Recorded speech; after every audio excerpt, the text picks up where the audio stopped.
The garage door groaned shut, sealing me in with the stench of motor oil and the faint buzz of a dying fluorescent bulb. My hands shook as I clutched the crumpled note I'd found tucked inside Sarah's jacket pocket. Its words seared into my mind. Meet me at the usual place. Midnight. Don't tell him. The paper felt like a blade, slicing through 12 years of marriage with a single, jagged cut. I stood there, surrounded by my half-built shelves and scattered tools. The better bedroom I'd been banished to for my so-called disorganization. But this wasn't about clutter. This was betrayal, raw and pulsing, staring me in the face. I'd moved out here 3 weeks ago, after Sarah declared our bedroom a sanctuary of order. I was too chaotic to inhabit. I'd laughed it off then, hauling my clothes and a mattress to the garage, thinking it was just her latest obsession with control. She'd always been meticulous. Folded towels labeled spice jars, a calendar planned to the hour. I'd loved that about her once, the way her precision balanced my scattershot energy. But now as I reread the note, her fastidiousness felt like a mask. Who was she meeting? And why at midnight? The garage was cold, the concrete floor leaching heat from my bare feet. I sank onto the mattress, its springs creaking under my weight, and tried to piece together the last few months. There'd been signs, small, slippery things I'd brushed off. Her late nights at the office, claiming deadlines for a promotion. The way her phone was always face down now, its screen lighting up with texts she'd dismiss as work stuff. The perfume she'd started wearing, sharp and unfamiliar, when she'd always preferred lavender. I told myself it was nothing, that I was paranoid, that love meant trust. But trust was a house of cards, and this note was a gust tearing it down. I wanted to storm inside, shove the note in her face, demand answers. But something stopped me, fear, maybe, or the desperate hope I was wrong. I imagined her hazel eyes widening, her voice soft and reasonable as she explained it away. A work meeting.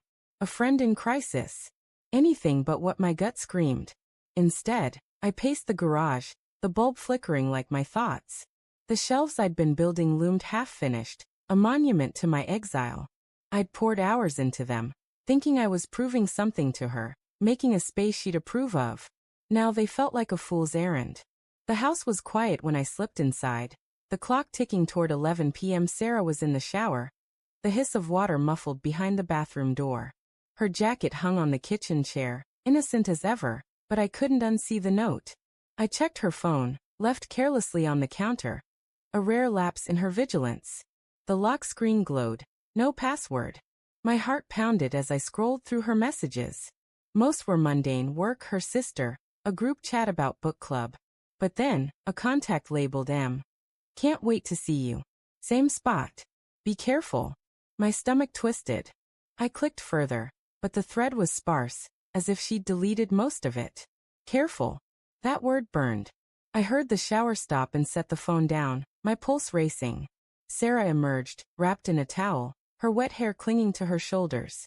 You're up late, she said, her voice light but her eyes darting to the phone. Did she know I'd looked? I forced a smile, my throat tight. Couldn't sleep. Thinking about the garage. She nodded, brushing past me to the bedroom. It's coming along, right? I'll check it out tomorrow. Her tone was warm, but it felt rehearsed, like a line from a script she'd practiced. I didn't follow her. Instead, I waited, listening as she dressed, the rustle of fabric unnaturally loud in the silent house. At 11:45 she called out, I'm running to the store, need anything? My heart sank. The store was her alibi, as flimsy as the note in my pocket. I mumbled, no, and heard the front door click shut. I grabbed my keys and followed, keeping my distance as her car wound through the quiet streets. The city was a blur of neon and shadows, the air heavy with the threat of rain. She pulled into a motel parking lot, the kind of place you'd miss if you weren't looking. I parked across the street, my hands gripping the steering wheel. A man waited by the motel's flickering sign, his face half-lit but familiar. Mark, her coworker, the one she'd called just a friend, when I'd met him at her office party. He was all charm then, with a handshake too firm and a smile too wide. Now he looked nervous, glancing over his shoulder as Sarah approached. They didn't touch, but their closeness spoke volumes, a shared secret in the way they stood, heads bent together. I wanted to scream, to run at them, But I was frozen, watching my life unravel through a car window. I drove back to the garage, the note now a crumpled ball in my fist. My mind churned with questions. How long? Why him? Was it my fault? My messiness, my late hours at the shop, my failure to be enough? I thought of our early days, the way Sarah laughed at my bad puns, how we danced in the kitchen to no music. Had that been a lie too? I sank onto the mattress, the tools around me glinting like accusations. I'd built this space to win her back, but she'd already left me behind. Hours later, she returned, slipping into the house as if nothing had happened. I heard her footsteps pause outside the garage door. And for a moment, I thought she'd come in, confess, beg forgiveness. But the door stayed closed. I waited until dawn, the note still in my hand, its ink smudged from my grip.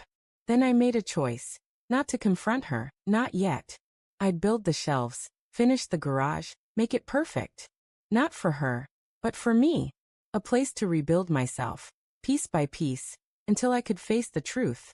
The next evening, I found another note, slipped under the garage door. I know you know. I'm sorry. My heart stopped. Sarah's handwriting, unmistakable, but no explanation, no plea. Just those words, dangling like a loose thread. I stared at the shelves, nearly complete now, their clean lines mocking the chaos inside me. I could storm in, demand the truth, let the anger spill. Or I could wait, let her come to me. Let the suspense of her guilt unravel her. The bulb flickered again, and in its stutter, I saw her face, guilty, scared, but still hers. I loved her. I hated her. And in that moment, I wasn't sure which would win.